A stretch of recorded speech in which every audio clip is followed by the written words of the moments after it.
Bom dia para todos, sejam todos bem-vindos. Estamos fazendo o estudo do Mahaprajnaparamita Sutra. Na verdade, o Mahaprajnaparamita Shastra. Shastra significa comentário. Então, é o comentário de Nagarjuna sobre o grande Sutra da Prajnaparamita de 100 mil versos.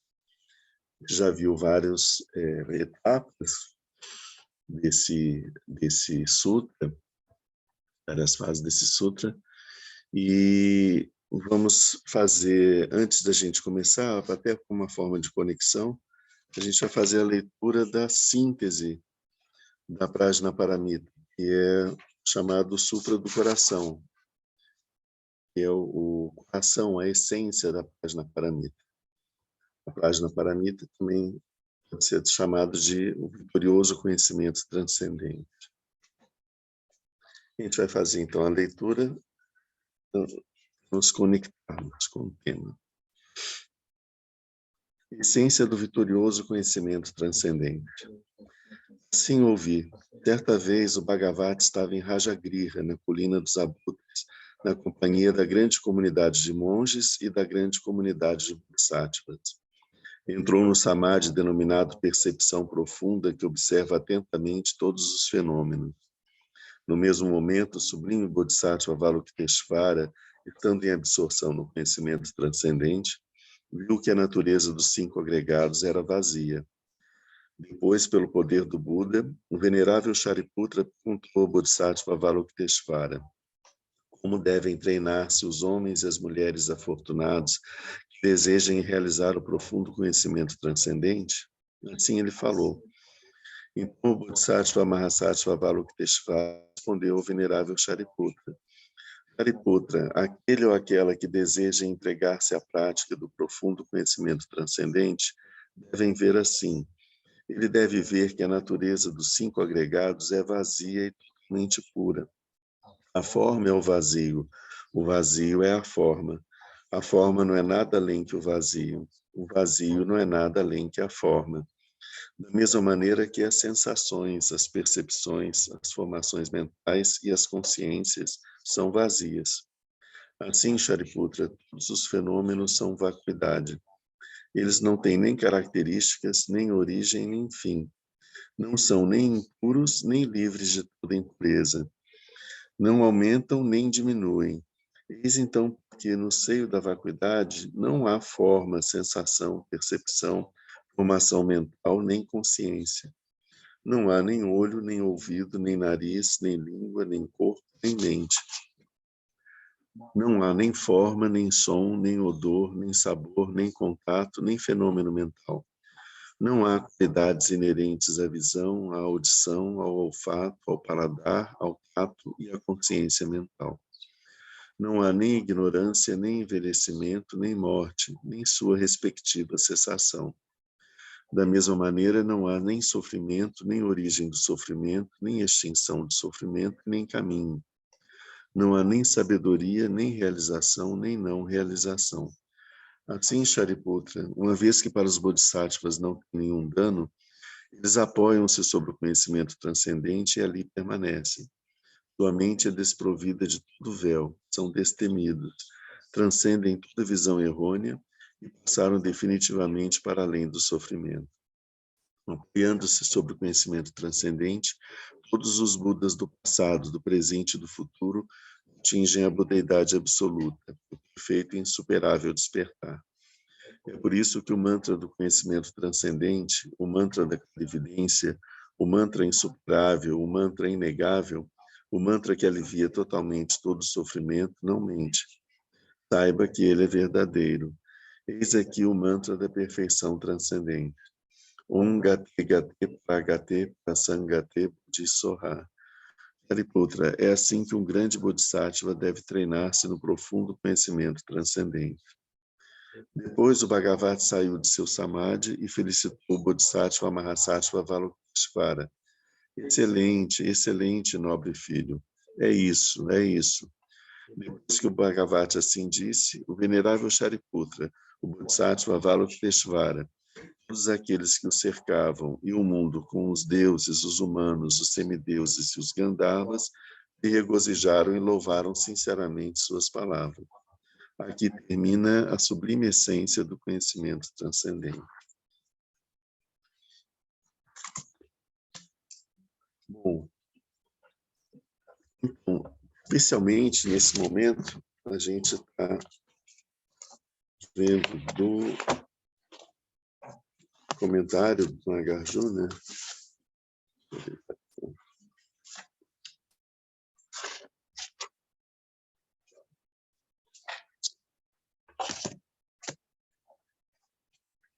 Peraí que eu não estou encontrando.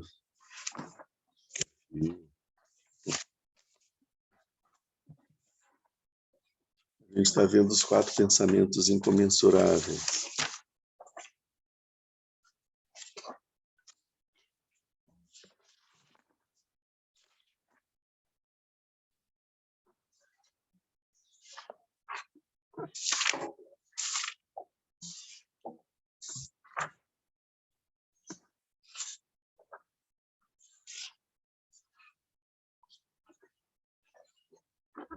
Nós vimos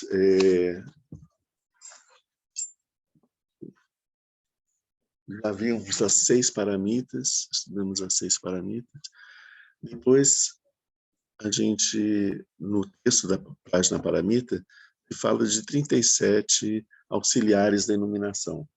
São 37 fenômenos mentais, 37 karmas, né? 37 qualidades, sentimentos, pensamentos, e nos ajudam no caminho para alcançar o despertar. E agora nós estamos vendo as 8 classes de dharmas complementares. Também são qualidades da mente que nos ajudam no caminho do despertar. É isso que é o que a gente está vendo. E, especialmente nesse momento, a gente está vendo o que é chamado de os 4 pensamentos incomensuráveis. Os 4 pensamentos incomensuráveis são incomensuráveis porque é impossível para nós, seres humanos ordinários, compreender a extensão do poder desses pensamentos, o poder de o que eles podem nos trazer para quem experimenta, exercita esses pensamentos. Esses 4 pensamentos incomensuráveis são o pensamento do amor, bondade, pensamento da compaixão. Deixa só isso. Obrigado. Pensamento de compaixão, pensamento da alegria e da equanimidade. Então, a gente já viu que o amor-bondade é aquele pensamento que nós formulamos onde nós desejamos que todos os seres, absolutamente todos os seres, eles possuam a felicidade e as causas da felicidade. O pensamento da compaixão é o pensamento de que todos os seres possam estar livres do sofrimento e das causas da felicidade. O pensamento da alegria, a gente ainda vai explicar ele um pouquinho melhor hoje, é aquele pensamento de que os seres nunca se separem da felicidade. E o pensamento da equanimidade é o pensamento que nós possamos enxergar todos os seres com equanimidade, sem inclinações, sem aversões, sem inclinações, sem ter uma preferência de uns acima dos outros, né?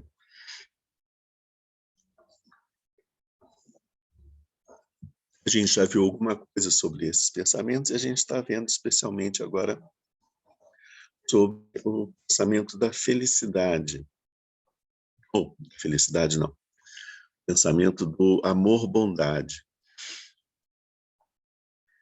A palavra, que é Maitri, ela muitas vezes ela é traduzida por amor, mas amor para a gente, normalmente a gente associa a um sentimento de existe muito apego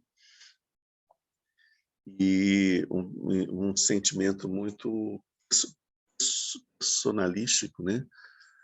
E limitado. que a gente sente por algumas pessoas, não por outras, né? E, então, ele não serve para definir essa palavra aqui que a gente usa no português, né? Não serve para definir Maitri. Maitri tem um sentido mais abrangente do que isso, né? Então, muitas vezes é definido como amor-bondade ou bondade-amor, né? A gente tem, por exemplo, um livro do Dalai Lama que chama Bondade, Amor e Compaixão, né? Esse bondade, amor e compaixão não são bondade, amor e compaixão, não é bondade, amor, Maitri, e compaixão, que é Karuna. São os dois primeiros desses pensamentos incomensuráveis. Então, falando sobre o pensamento da bondade e amor, que é desejar que os seres sejam felizes, nós, no método do Nagarjuna, ele faz muitas perguntas e respostas. Aqui ele coloca essa questão. Ele diz o seguinte: existem 3 tipos de seres. Aqueles que experimentam a felicidade, como os devas e uma pequena parte dos seres humanos. Na classificação que a gente tem dos 6 reinos, as 6 formas diferentes de existências, nós temos as existências mais felizes e as existências infelizes. As existências infelizes são os seres que vivem nos infernos, os espíritos ávidos e os animais. São formas de existência onde existe bastante sofrimento e pouca felicidade. As existências mais felizes são a existência como seres humanos ou como semideuses ou deuses. Semideuses e deuses às vezes são agrupados num reino só, como se fossem os deuses imperfeitos e os deuses mais perfeitos, mais completos. Então, pode entrar, fica à vontade. O que caracteriza a existência dos deuses é esse estado de felicidade. Porque para se renascer como deuses, é importante que você tenha praticado ações bastante meritórias e acabam fazendo com que você adquira um karma positivo muito grande, né? E esse karma positivo faz com que a gente tenha como resultado kármico dele viver, né, renascer num mundo, numa existência de muita felicidade, onde a gente se sinta muito bem, onde a gente não tenha problemas, onde a gente tenha uma forma de consciência mais ampla, um poder maior, que é o reino dos deuses, onde se tem uma vida muito longa, sem nenhuma dificuldade, experimentando todos os tipos de felicidades. Então, esses seres, eles experimentam a felicidade, e também uma pequena parte dos seres humanos. É isso que ele está dizendo aqui. Existem também aqueles seres que experimentam sofrimento, como os seres dos 3 maus destinos. Como eu falei, os 3 maus destinos são aqueles formas de existência onde existe a quantidade de sofrimento é muito maior do que a quantidade de felicidade. A existência dos animais, dos espíritos ávidos e dos seres que estão nos infernos. Então, esses 3 maus destinos, os seres que habitam que vivem essa forma de existência, uma parte dos seres humanos experimentam sofrimento. Existem também aqueles que não experimentam nem felicidade e nem sofrimento, como uma pequena parte dos seres que têm nos 5 reinos. Tirando o reino dos infernos, onde o sofrimento ele é sempre uma constante presente, os outros reinos dos espíritos, dos animais, dos seres humanos, semideuses e deuses, é possível alguns dos seres que estão habitando esses reinos, eles podem experimentar nem felicidade e nem sofrimento. Então, como ele disse, já que existem esses aqueles que experimentam felicidade, os que experimentam sofrimento e os que não experimentam nem sofrimento nem felicidade, como é que o praticante que quer praticar a meditação da bondade e amor, deseja que todos os seres tenham a felicidade, como é que você pode fazer essa prática e enxergar todos os seres sendo felizes? Porque a prática da bondade e amor, que deseja a felicidade dos seres, nessa prática você olha para todos os seres, observa todos os seres e enxerga todos os seres experimentando a felicidade, plena felicidade. Então, como a gente pode fazer isso se existem seres que não têm, que não estão felizes, né? E a resposta que ele dá é que quando o yogi quer treinar o sentimento infinito da bondade e amor, ele começa com o seguinte voto: eu desejo que os seres experimentem todos os tipos de felicidade. O voto aqui significa uma aspiração, um desejo, né? Eu desejo que todos os seres experimentem todos os tipos de felicidade.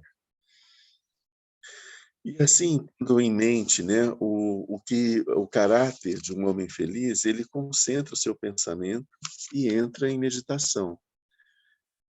E, aos poucos, essa meditação dele vai se aprofundando, a compreensão dele sobre a felicidade vai se aprofundando, e assim ele vai conseguindo incluir todos os seres e enxergando todos os seres como experimentando a felicidade. E aí ele diz, da mesma forma como um fogo se faz o fogo por atrito, a gente tem que ver que Nagarjuna viveu na época do século I antes ou I depois de Cristo, naquele período. Então ele usa algumas imagens corriqueiras assim, por exemplo, quando você vai fazer fogo, você pega um graveto e gira esse graveto em cima de umas folhas para as folhas pegarem fogo. Não havia fósforo na época, né? Então ele diz, no início o fogo não pega fogo nas folhas e depois no esterco seco de vaca, né?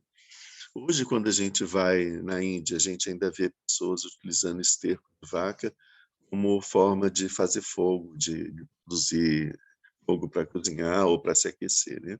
A pasta inseto também, né? A gente usa na roça. Então. E a força do fogo vai aumentando, né? No início são umas folhinhas, depois aumenta com um combustível maior. A força do fogo vai aumentando até alcançar grandes proporções e pode chegar ao ponto de conseguir queimar uma madeira verde, uma madeira úmida, né? Um fogo de grandes proporções. Da mesma forma, acontece com a meditação do amor e da compaixão, do amor e do amor-bondade. Nós começamos de uma forma mais tênue, mais branda, pequenininha. E aos poucos a gente vai conseguindo crescer, né? Então vai crescendo o fogo desse amor, bondade dentro de nós, até um ponto onde a gente consegue abranger nesse desejo de felicidade, todos os seres, sem nenhuma exceção. No começo, quando a gente forma as primeiras aspirações de bondade, nós aplicamos isso exclusivamente aos nossos parentes e amigos. Você está querendo dizer aqui, como que a gente vai fazer essa meditação? No início, no começo, nós vamos pensar nos nossos pais, nos nossos parentes próximos, nas pessoas queridas, nos nossos amigos. E nós vamos exercitar o desejo de que eles sejam completamente felizes e possuam todas as causas da felicidade. Depois, a gente vai, aos poucos, a gente consegue ir ampliando um pouco mais o nosso círculo de pessoas a quem nós desejamos a felicidade. Então, vamos ampliando para pessoas mais conhecidas, pessoas com quem nós temos, não temos não temos normalmente um afeto muito grande, mas que são conhecidas, são simpáticas, por quem a gente tem uma simpatia. E assim a gente vai abrangendo um número maior de pessoas e vamos abrangendo um número maior de pessoas, até o ponto em que a gente consegue também incluir os nossos amigos nos nossos pensamentos de felicidade. Principalmente no momento em que nós percebemos que os nossos inimigos, né, eu quis dizer, abrangemos os nossos inimigos nesses pensamentos de felicidade. Nós percebemos que os nossos inimigos são infelizes e que por isso eles nos causam tantos problemas. Desejar que eles sejam felizes é uma forma de que nós nos livremos dos problemas que eles nos causam. Então, pensando na nossa própria felicidade, a gente começa a desejar a felicidade também para os nossos inimigos. Não tem nenhum mal em pensar assim. A gente vai, com isso a gente vai abrangendo, até que chega um ponto na nossa meditação, nós percebemos que a única coisa a se desejar mesmo para todos os seres é que eles possuam essa felicidade, desejar que eles sejam felizes. A felicidade de todos, ela inclui a minha felicidade, a felicidade das pessoas que eu desejo, que eu amo, que eu desejo bem. E quanto mais seres forem felizes, mais todos vão ser felizes, né? Que no final é apenas a felicidade para todos, é uma grande felicidade. Todos ganham com a felicidade de todos, né? Então a gente, depois de conseguir envolver os nossos inimigos, nós vamos conseguir também envolver aqueles seres que a gente não nos dizem absolutamente nada, para aqueles quais nós somos indiferentes. Porque os nossos inimigos, eles nos mobilizam de uma certa forma, eles são identificados por nós como um outro, como alguém que, que inspira em nós sentimentos e expectativas, etc. Aqueles seres por quem nós somos indiferentes, eles não a capacidade que nós temos de identificar eles como um ser inteiro, um outro, é muito pequena. Eles são vistos quase que como objetos. Então, esses são os mais difíceis da gente abranger no sentimento de amor, bondade, né? Mas com a nossa prática contínua, constante, nós conseguimos abranger absolutamente todos os seres esse sentimento de amor, bondade. Os pensamentos de compaixão, alegria e equanimidade é igual. Ou seja, no começo nós vamos sentir, passando agora para o pensamento da compaixão. No começo, nós vamos sentir compaixão pelas pessoas mais próximas, as pessoas queridas, pessoas mais próximas de nós. Nós devemos fazer assim. Isso vai acender o foguinho nas pequenas folhas, que são essas pessoas mais próximas, né, do nosso sentimento de compaixão. Depois, com o tempo, a gente consegue abranger mais pessoas. Então, nós vamos conseguir sentir compaixão pelas pessoas que estão sofrendo. Essa é uma compaixão ainda mundana, mas já é compaixão, né? Mundana por quê? Porque é fácil a gente sentir compaixão por quem sofre ou por quem a gente ama, né?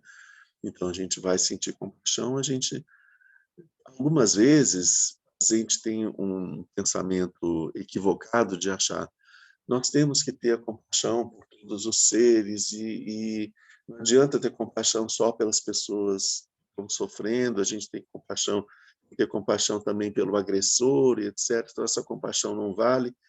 Com isso, o que a gente faz? A gente não desenvolve compaixão nenhuma, absolutamente ninguém. Então, não é certo que verdadeira compaixão é aquela que não faz distinção entre os seres. A compaixão que fala que se busca no budismo. Mas para a gente conseguir alcançar essa compaixão transcendente, sublime, é importante que a gente se exercite na compaixão que é possível o nosso coração sentir. Então, nós começamos sentindo pelas pessoas mais próximas, depois pelas pessoas que despertam na gente esse sentimento de compaixão.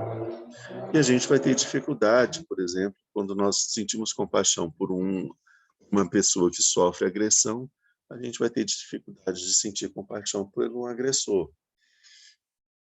A gente vai sentir dificuldade de sentir compaixão pelos seres, pelas pessoas, os seres, mesmo que os não humanos, que produzem sofrimento em muitas outras pessoas, né? São a fonte, a raiz do sofrimento para muitas pessoas. A gente vai ter essa dificuldade, mas nós sabemos que nós temos que continuar exercitando até o momento que nós conseguimos também sentir compaixão por eles, né? E, da mesma forma, aqueles que são indiferentes, que não inspiram na gente nem uma raiva e nem uma compaixão, esses seres a gente só vai lembrar da existência deles mais tarde, né?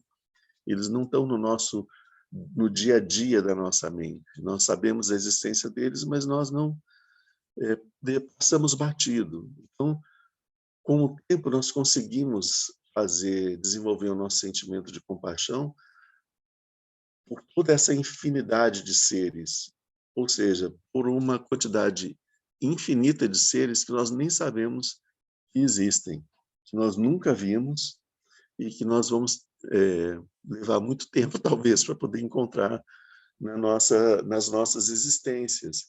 Mas a gente já vai começar a sentir compaixão por eles, que a gente sabe que em algum lugar do espaço devem existir esses seres. Então, por esses seres também sentir essa compaixão. Entende? Até um ponto em que a compaixão passa a ser um sentimento que brota do nosso coração e se espalha para todos os lados, em todas as direções.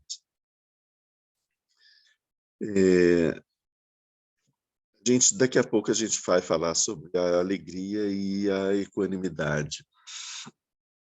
Antes disso, tem um outro ponto sobre esses pensamentos que a gente deve ver. Existe, começando sobre o pensamento do amor-bondade. Existe o amor-bondade dirigido para os seres. Quando nós incluímos nesse pensamento de amor-bondade, os seres.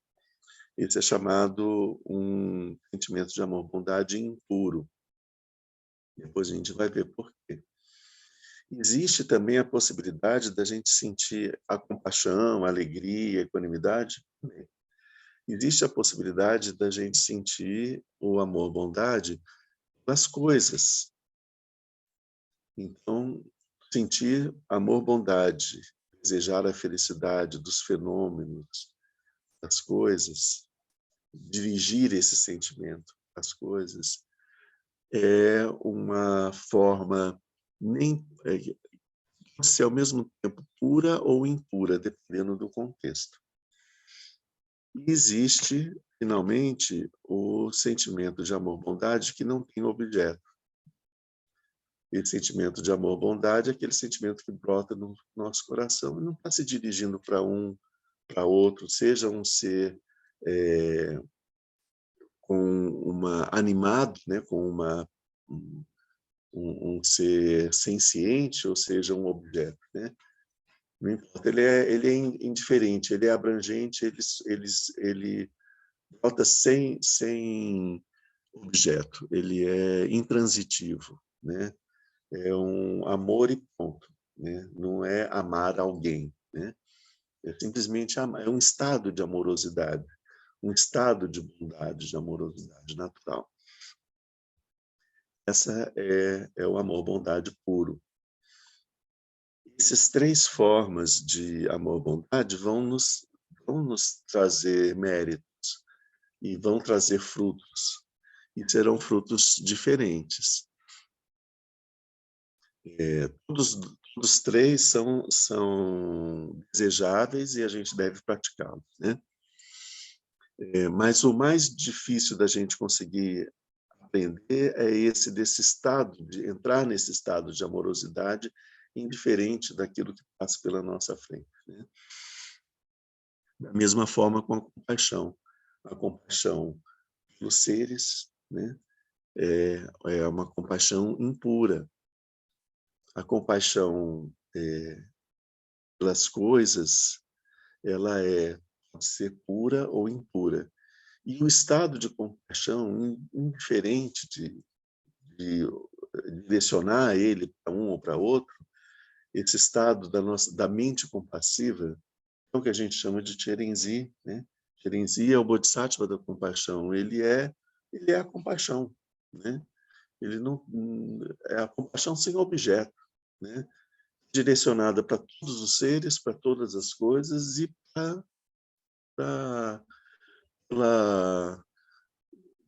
si mesmo, sem haver necessidade de que seja despertada por um objeto e direcionada para esse objeto. Compaixão por coisas e amor por coisas. Às vezes a gente tem amor por coisas, a gente tem um apego às coisas. Mas compaixão. Compaixão também, se você tem algum objeto ou alguma, vamos supor, pensar num objeto, você tem uma instituição e essa instituição está passando por dificuldades, está passando por problemas, está sem recursos, está sem pessoal, você desperta em você uma compaixão, não é uma pessoa, né? Então, e também as coisas, né? Uma floresta, né? Floresta são seres, né? Tá certo. As árvores são A seres, floresta né? não são seres, as árvores são seres, a floresta é um conjunto. É um conjunto. É um conjunto. Uma coisa mais abstrata. É um pouco mais abstrata. Aqui ele está pensando assim nos seres, quando você tem um ser específico, né, que você identifica como tendo um eu, embora não tenha, né, mas a gente atribui um eu para aquele ser, a gente dirige um sentimento de uma forma.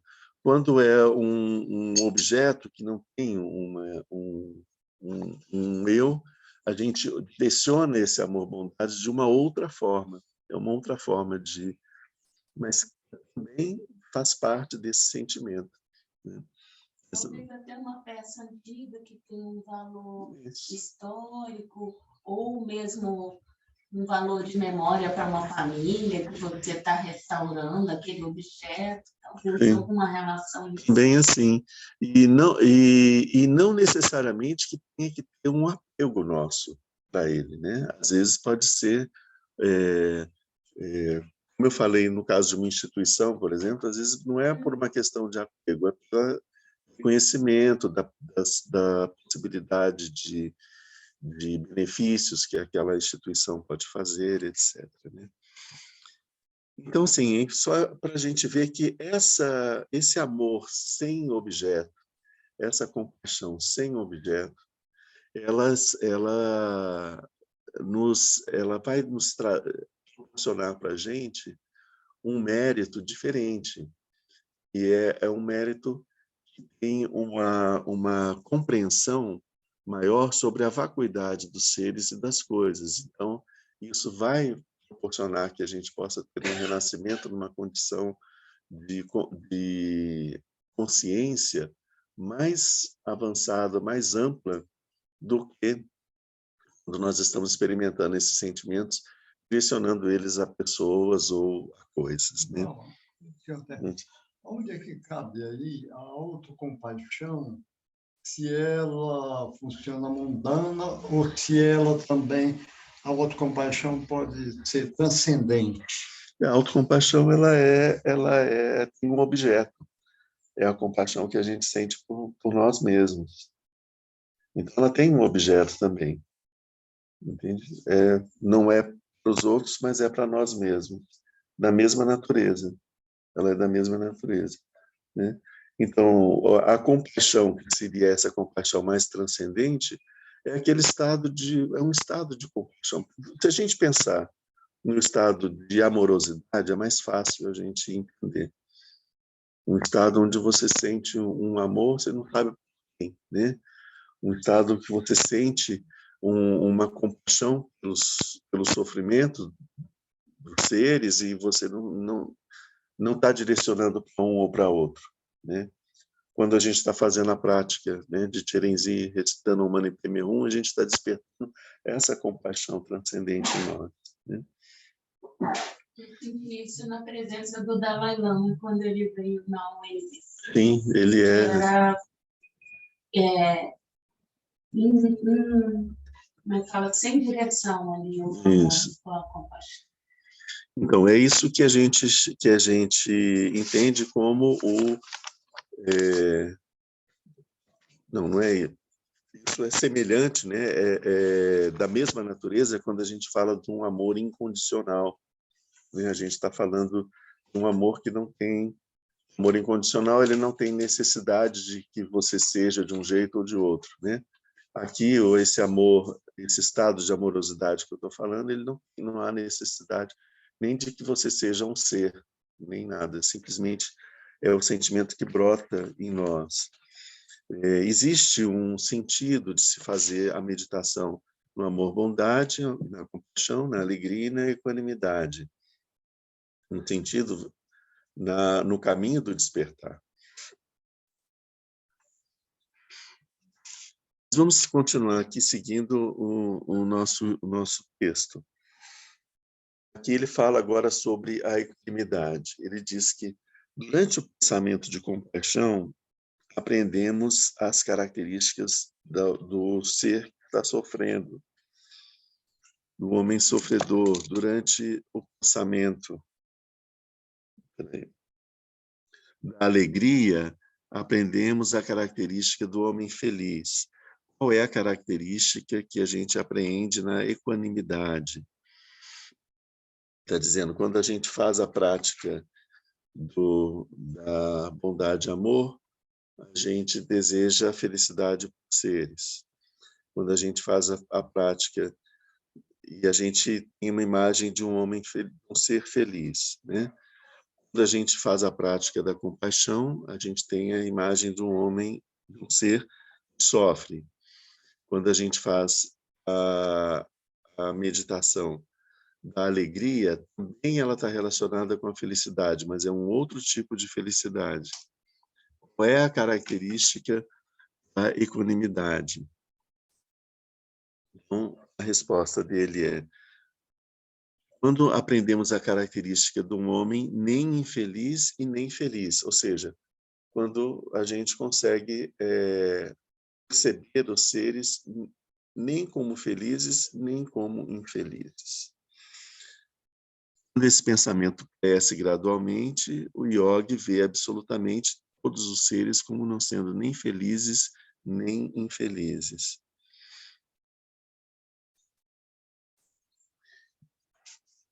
Que estranho, né? Mas, enfim, vamos tentar entender isso. Quando a gente fala do pensamento de bondade e amor, que a gente tem o desejo de felicidade dos seres, aqui felicidade tem um sentido bem mais específico. Aqui se fala de uma felicidade corporal. É um bem-estar, um estado de saúde, de bem-estar, de disposição, de ausência. A gente não pode dizer ausência de sofrimento, porque isso a gente já está tocando no sentimento da compaixão. Mas num estado onde você esteja bem, esteja com uma boa disposição, com uma energia e com um prazer físico, sensações prazerosas, né? Seus olhos veem coisas belas, seu nariz sente perfumes agradáveis, todos os sentidos trazem impressões agradáveis. Esse é o estado de felicidade corporal. Acontece que, quando você começa a fazer essa prática, quando você olha para os seres, você vê, não consigo fazer os seres sentirem felicidade, porque eles estão sofrendo, eles sentem dor, né? E quando você está num estado de muita tranquilidade, está bem, sentindo bem, e de repente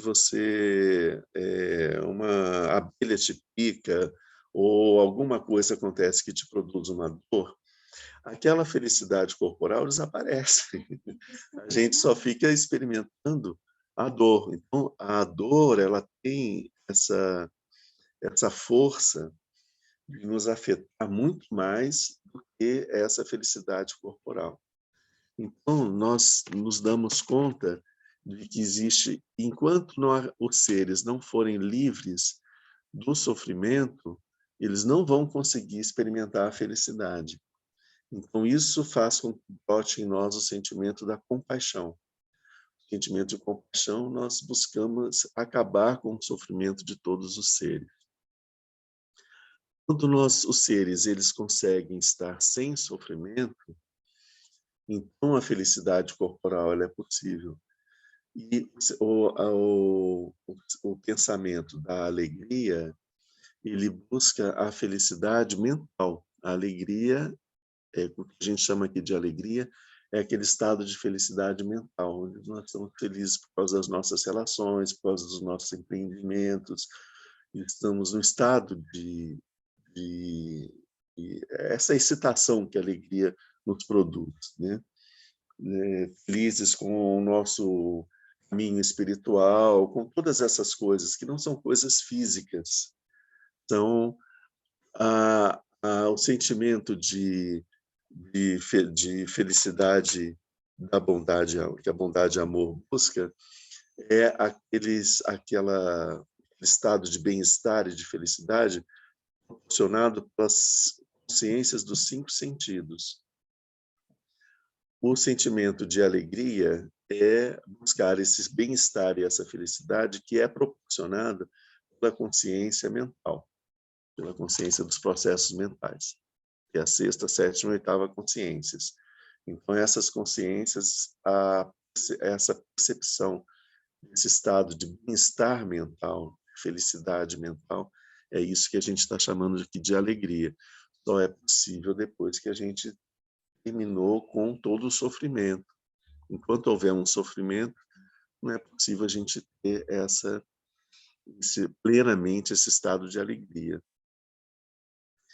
E quando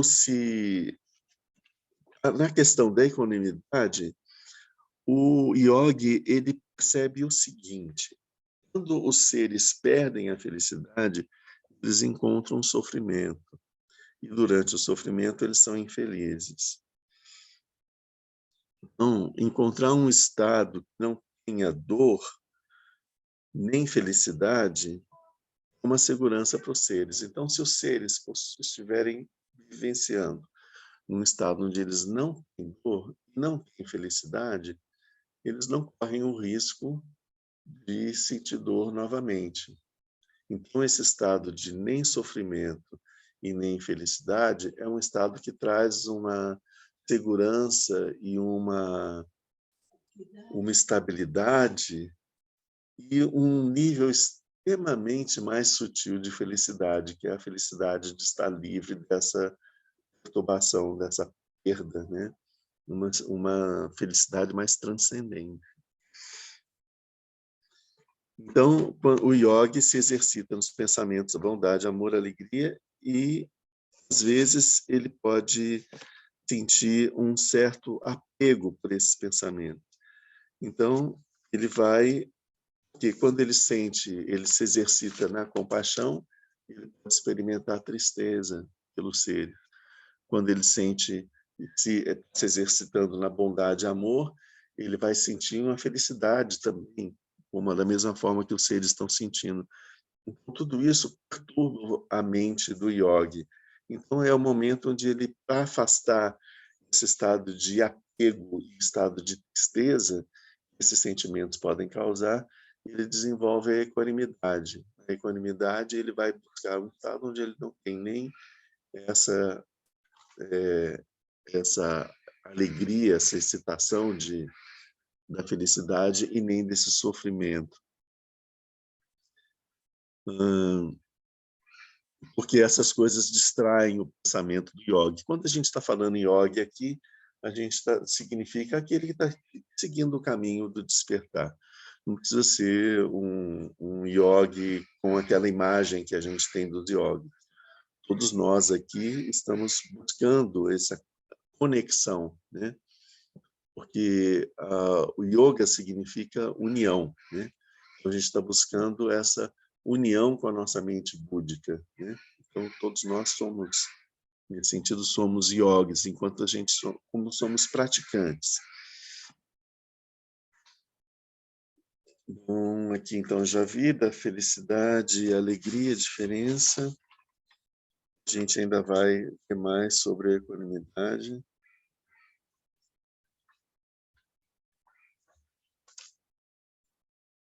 Mas vamos ver aqui primeiro a questão dos frutos desses sentimentos. Da felicidade, depois da compaixão, da alegria e da equanimidade. Qual é o resultado quando a gente faz essa prática? Quais são os resultados que a gente atinge, né? A gente está vendo que no caminho do despertar já foi ensinado mais cedo, quando a gente já falou sobre isso antes, na Prajna Paramita, que a gente deve exercitar 6 paramitas. A generosidade, paramita da ética, paramita da paciência, paramita da energia entusiástica, paramita da concentração e a Prajna Paramita, que é a paramita da sabedoria, do conhecimento transcendente. Esse é o caminho que vai nos levar para despertar de acordo com o ensinamento Mahayana. E esses sentimentos do amor, paixão, alegria, equanimidade, eles são auxiliares eles nos ajudam nesse caminho, né? Eles trazem frutos, né? E os frutos da meditação, eles estão intimamente relacionados com os níveis dos reinos dos deuses. Então, quando a gente vê a distribuição do reino dos deuses em etapas sucessivas, isso tem uma relação direta com as experiências, com o mérito que a gente alcança com as nossas ações corporais, as nossas ações vocais, os nossos pensamentos e com a prática da meditação. Então, nós temos a distribuição dos seres, das formas de existência, em 3 mundos. Muitas vezes a gente vai ver por exemplo, quando a gente fala de Cherenzi, a gente fala compaixão pelos seres dos 3 mundos, né? Que são esses 3 mundos? Esses 3 mundos são chamados o mundo do desejo, o mundo da forma e o mundo sem forma. O mundo do desejo compreende as 6 formas de existências que a gente conhece. A existência de cima para baixo, a existência dos deuses, são os mais felizes, os semideuses, que não são tão perfeitos, tão completos como são os deuses imperfeitos, né? Os humanos, os animais, os espíritos ávidos e os seres que habitam nos infernos. Esses são os 6 reinos. Esses 6 reinos são 6 reinos que são do mundo do desejo. São 6 formas de existências, né, associadas ao mundo do desejo, porque a gente tem, e essas 6 formas de existência estão sob o domínio do Deus do desejo, que é Kama, Deus do desejo. Todos esses seres experimentam o desejo. Nós estamos escravizados pelo desejo. Aqui, quando a gente fala do Deus do desejo, a gente está personificando, mas o desejo, a gente sabe o que é desejo, é esse sentimento que a gente tem, né? Mata o prazer, porque nós só desejamos as coisas que a gente não tem. As coisas que a gente tem, a gente não deseja. A gente deseja para adquirir algo que nós estamos desejando porque não. Então, assim que nós alcançamos aquilo que nós desejamos, nós partimos para desejar outras coisas. Então, nós nunca experimentamos a satisfação, o estado de satisfação, de felicidade, de satisfação, de usufruir alguma coisa que antes tinha sido desejada. Porque logo vem o desejo nos rouba desse estado de satisfação e nos torna de novo insatisfeitos. E aí a gente insatisfeito buscando alcançar um outro desejo, né? Então todos esses seres desses 6 reinos vivem sob o jugo, sob o domínio desse desejo. É o samsara, né? Tudo isso é o samsara. Os outros 2 também estão no samsara. O reino, quando nós conseguimos eliminar o desejo, nós entramos numa forma do reino do mundo dos deuses que é chamado o reino dos deuses com forma. Então, o primeiro plano, primeira esfera do reino da forma, com forma, é o reino dos deuses Brahma. Então, Brahma é o Deus que superou o desejo. Todos os seres, quando eles superam o desejo, eles se tornam Brahmas também. Então, existem vários níveis, né, nesse reino de Brahma. Tem várias etapas, a gente não vai entrar nesses detalhes aqui.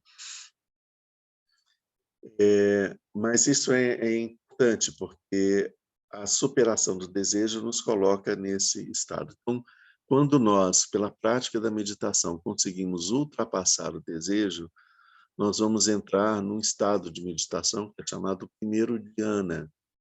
O primeiro dhyana é uma experiência de absorção meditativa onde não existe mais o desejo. Estão presentes ainda a capacidade de raciocínio, de julgamento, de investigação. São aspectos da nossa mente mais grosseira, mas não existe mais o desejo. Então, o estar sem sentir desejo é descrito como num dia de muito calor, fazendo 50 graus, você consegue entrar numa piscina de água fresca. Sabe quando faz aquele né, da sua pele assim, né? A gente sente um frescor, porque o desejo é um fogo que queima. E quando nós ultrapassamos o desejo, nós alcançamos esse estado onde não existe essa ardência, né? Esse sofrimento ardente. Então a gente sente como se a gente tivesse entrado numa piscina de água fresca.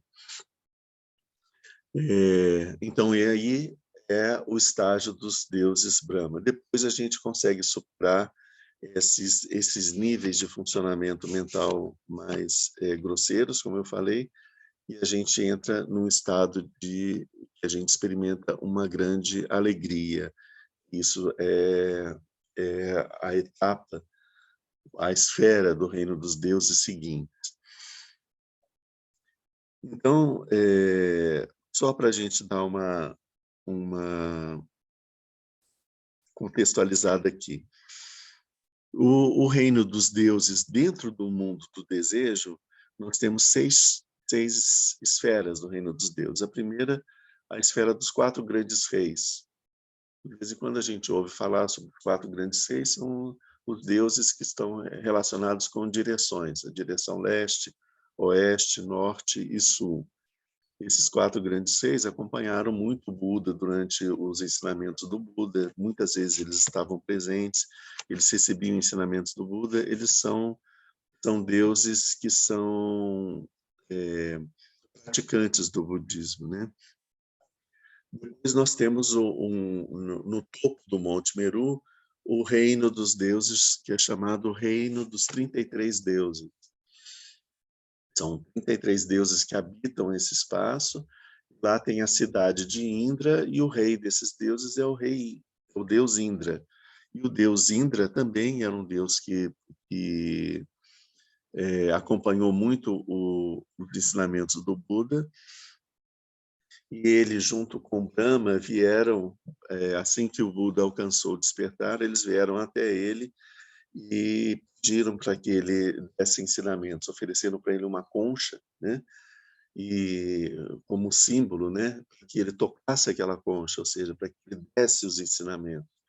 E a partir do pedido desses dois deuses, pedido reiterado desses dois deuses, o Buda resolveu então começar a ensinar, né?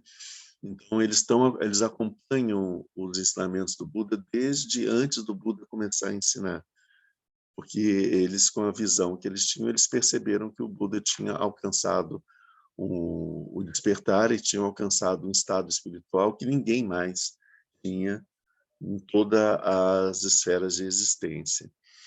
Então, esse é o reino dos 33 deuses, está lá o deus Indra. Depois, a outra esfera é de Yama, que é o deus da morte. Depois a gente tem o céu de Tushita, que é um lugar onde os deuses conseguem praticar o budismo também, conseguem praticar o Dharma. Depois nós temos uma esfera onde os deuses criadores, eles conseguem criar coisas e criam coisas para si, né? Eles criam, por exemplo, você deseja um suco de melancia, aí você, né, aparece um suco de melancia, e você toma o suco de melancia. Tudo aquilo que eles desejam, eles criam com a sua mente imediatamente. Então, esses são os deuses criadores. E acima deles ainda existem os deuses que se deliciam com a criação dos deuses criadores. Eles não precisam do trabalho de criar nada, porque eles já usufruem daquilo que é criado pelos deuses do plano mais Bem, baixo. se saiu no mundo dos deuses, já saiu do mundo do desejo. Né? Não, isso tudo dentro do mundo do desejo. Esse é o nível dos deuses do mundo do desejo. Quando a gente supera o desejo, aí então a gente entra no mundo dos deuses da forma, que começa com a esfera do deus Brahma. Então a gente tem essa imagem de Deus Brahma. Brahma é o criador do universo. Então, mas o que existe acima de Brahma? Existem ainda 16 níveis de deuses da forma e depois mais 4 níveis de deuses sem forma. Quando a gente fala, então, cada uma dessas etapas está associada com fases da meditação. O primeiro dhyana está associado ao reino dos deuses Brahma, né? Tem suas subdivisões e tudo. E a gente não vai entrar nesse detalhe porque não é nosso interesse aqui. Pois o reino dos deuses sem forma, quando a gente fala descreve esses reinos, a gente entende isso melhor. O primeiro nível dos deuses sem forma é a realização da infinidade do espaço infinito, né? A infinitude do espaço. A realização de que o espaço é infinito e perceber o espaço como infinito. Então, nesse nível de consciência, a gente está o primeiro nível do reino sem forma. Não existe mais forma. Até a última etapa do reino dos deuses com forma, existe uma forma. Quando chega nos deuses sem forma, já não existe mais essa forma. Isso não existe forma. A consciência, ela abrange toda a vastidão do espaço. O segundo nível é o nível da consciência infinita, onde a sua consciência, ela vai além do espaço infinito. A consciência é mais abrangente, a infinitude da consciência.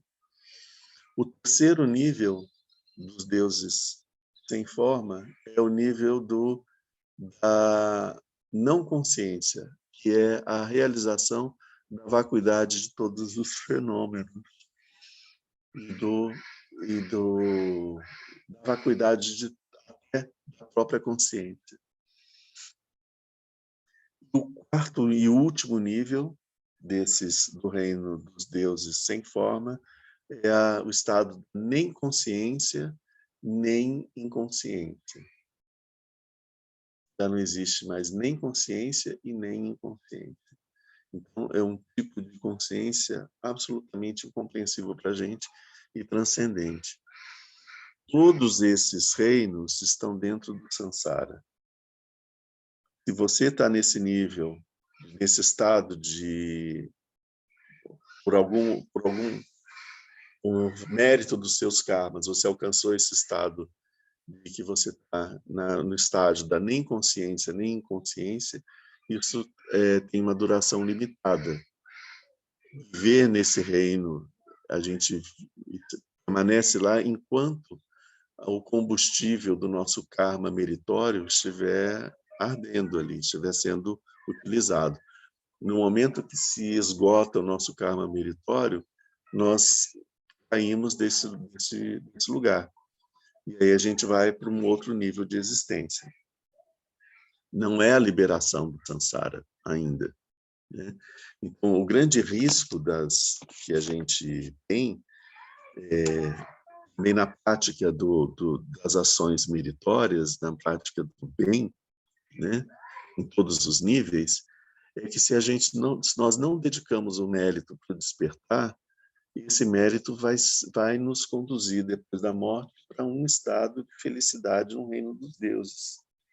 E nesse estado de felicidade, muitas vezes a gente esquece de praticar o Dharma, esquece de adquirir mais méritos, e quando os nossos méritos se esgotam, a gente renasce numa situação onde não existe mérito. Se não tem mérito, não tem felicidade, só tem sofrimento.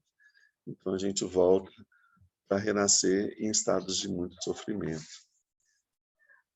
Mas quando a gente está alerta a isso, a gente dedica os méritos das nossas boas ações, da nossa prática de meditação também, a gente dedica os méritos para poder alcançar o despertar. Aí a gente pode ter até uma passagem por esses reinos, mas a gente não fica fascinado por esses reinos, porque a gente continua com o nosso objetivo, que é alcançar a liberação final, despertar. Vou ver aqui, a gente está chegando no nosso momento de terminar aqui. Quais são os frutos da prática desses pensamentos incomensuráveis, né? Então, o Buda diz, aquele que entra na concentração da bondade e amor, ele obtém presentemente, ou seja, nessa vida, 5 vantagens. Se ele entra no fogo, ele não queima. Se ele toma veneno, ele não morre. A espada do soldado não o fere. Ele não morre de morte violenta. E as boas divindades o protegem. Quando a gente vê as histórias dos grandes yogis que alcançaram um estado de concentração mental e de libertação das amarras dessa existência samsárica que a gente tem, a gente vê eles entrando no fogo, mergulhando dentro da terra, atravessando a parede, voando pelos ares, fazendo uma série de coisas que a gente considera impossíveis, porque nós temos a visão do nosso corpo extremamente limitada. Quando ele fala que se ele entra no fogo, ele não queima, o que o Buda está querendo dizer? Aquele que pratica a bondade e amor de uma forma reiterada, disciplinada, com intensidade, com perfeição, ele não pode ser ferido pelo fogo. Ele não tem como ser ferido pelo fogo. Então, isso não acontece. Ele não tem como sofrer com veneno. A bondade e amor é o antídoto dos venenos. Não é? O veneno é a maldade, não é a bondade. O veneno é a maldade. O fogo, ele agride, né? A agressão do fogo, a potência, a agressão do fogo, é um símbolo bem dessa maldade. A espada do soldado não o fere, não é possível dele se ferir. Que é isso? Quando você deseja a felicidade para todos os seres, você deseja isso de uma forma intensa, o mérito imediato que você recebe é de você experimentar a felicidade, aquilo que você está desejando para os outros. Então, a quantidade de felicidade que você tem aumenta, né? Então, se você faz essa prática com uma intensidade muito grande, de uma forma perfeita, você vai alcançar a sua mente vai experimentar a grande felicidade, né? No estado de grande felicidade, essa grande felicidade corporal, o seu corpo não vai ser queimado, não vai ser cortado, não vai ser intoxicado, não tem como, né? E ele não morre de morte violenta, ele morre de uma morte pacífica. Não é que ele não morre, morre, mas de uma morte pacífica, tranquila, né? E as boas divindades o protegem. Então, isso, como a gente está falando de uma prática perfeita. Não é a prática que a gente, no momento que a gente está, que a gente consegue fazer. Então, não dá para a gente começar a sentar, praticar, desejar a felicidade de todos os seres, todos não, né? Porque a gente não consegue abranger na nossa mente todos os seres. Mas vamos lá, né? Não dá para a gente sair dali de agora o fogo não vai me pegar e tal, tomar veneno. Não é assim, né? Porque isso não é isso que o Buda está falando, né? Mas a gente vai entender que praticando a prática da bondade e amor, todas a gente experimenta essa felicidade ainda nessa existência. A gente já consegue experimentar esses estados de felicidade. Não podem ter esse veneno, podem ter um sentido metafórico também, o veneno da raiva, o veneno. Sim, com da certeza. maldade. Com certeza ele tem esse sentido metafórico também, mas ele ainda tem um sentido literal, né? Quanto mais o metafórico, né? Então, por exemplo, tem textos, quando a gente vê nos comentários de Maitreya sobre a natureza de Buda, quando ele fala que quando você vê abelhas é porque existe o mel e tal, né? Então você consegue pegar o mel e as abelhas. As abelhas significam as emoções perturbadoras que existem na nossa mente, que devem ser afastadas para que a gente possa alcançar o mel, que é a natureza pura de Buda. Então existe um sentido metafórico até nessas imagens. Então, com certeza, nessas imagens também tem, né? Aqui tem uma outra classificação, em outro momento, o Buda diz que são 11 os méritos, os benefícios, o retorno dos seres que praticam a bondade e amor. É o que a gente vai ver aqui agora. O bondoso amoroso dorme de forma feliz, né? Então, quem pratica a bondade e amor dorme tranquilamente de uma forma feliz. E desperta feliz, acorda feliz no outro dia, acorda sorrindo, feliz. Acordei, que dia lindo pela frente, né? Não tem pesadelos nem sonhos maus. Ele é querido aos seres humanos, todas as pessoas o querem bem. E é querido pelos seres não humanos, os animais, pelos deuses, pelos espíritos. As divindades o protegem, como o Buda falou aqui, as boas divindades o protegem. O fogo, o veneno e a faca não o afligem. Seu pensamento se concentra rapidamente. Outra qualidade, a facilidade que a gente vai ter de praticar a meditação e a concentração. O seu rosto, sua face adquire um aspecto de sereno, uma complexão mais brilhante, serena, mais luminosa, né? Ele morre sem perturbações. O processo da morte acontece sem perturbações. Se ele não penetra mais alto, ele ganha, após a morte, o mundo dos Brahmas.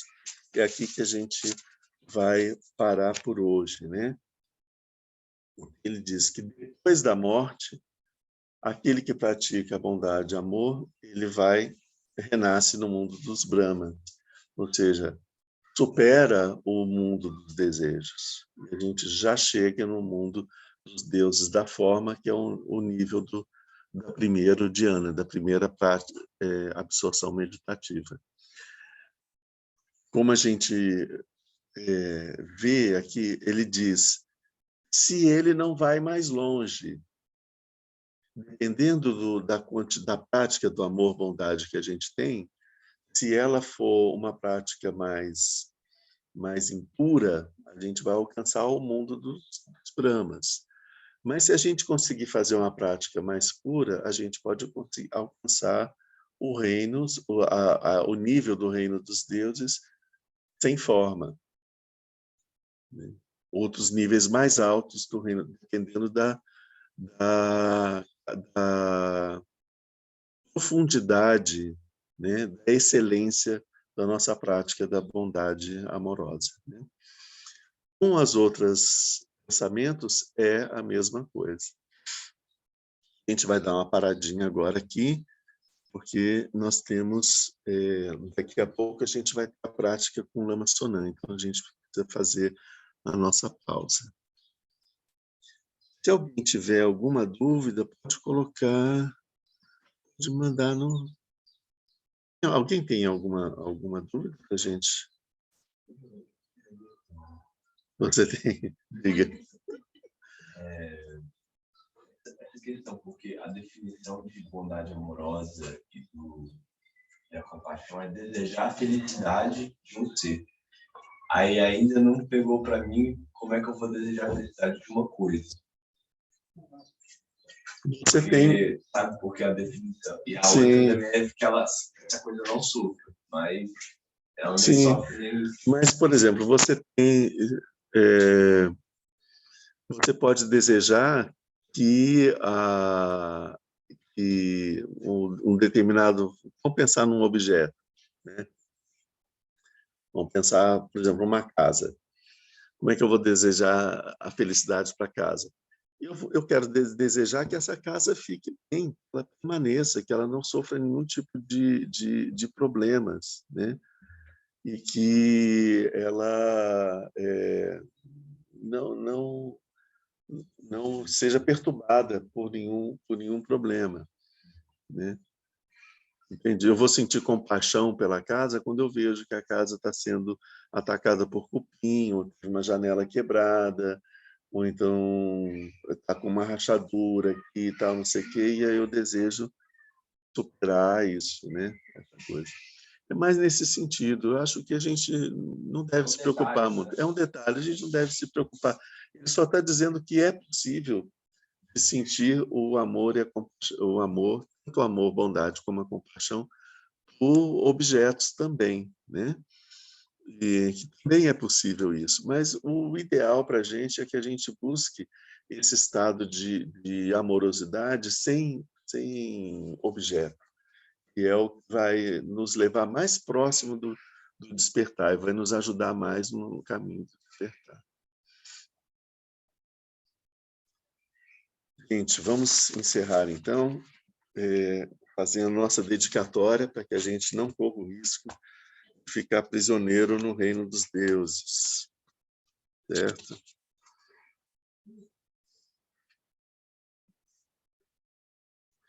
Graças a essa virtude, tendo realizado rapidamente o Mahamudra, possa eu conduzir a esse estado todos os seres sem exceção. Pela graça do Buda que obteve os 3 corpos, pela graça da imutável verdade do Dharma em si e pela graça da infalível aspiração da Sangha, possa essa súplica de dedicatória realizar-se tal como ela é.